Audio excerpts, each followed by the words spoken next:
Indianapolis has issued a severe thunderstorm warning for northeastern Shelby County, southeastern Hancock County, northwestern Rush County, southwestern Henry County, until 4:30 p.m. Eastern Daylight Time.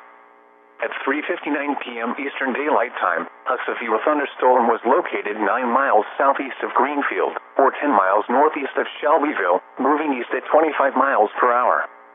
Expected hazards include 60 miles per hour wind gusts and quarter-size hail. This is a radar-indicated threat. The following impacts are expected. Hail damage to vehicles is expected. Expect wind damage to roofs, siding, and trees.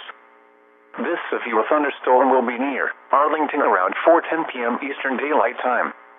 Other locations in the path of this severe thunderstorm include Carthage and Nighttown. This includes Interstate 70 between mile markers 113 and 117.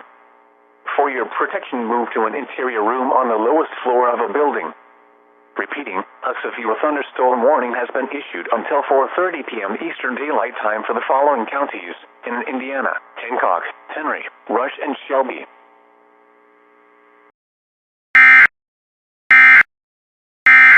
This message from the Emergency Alert System is now concluded. From WeatherScan 24/7, online radio,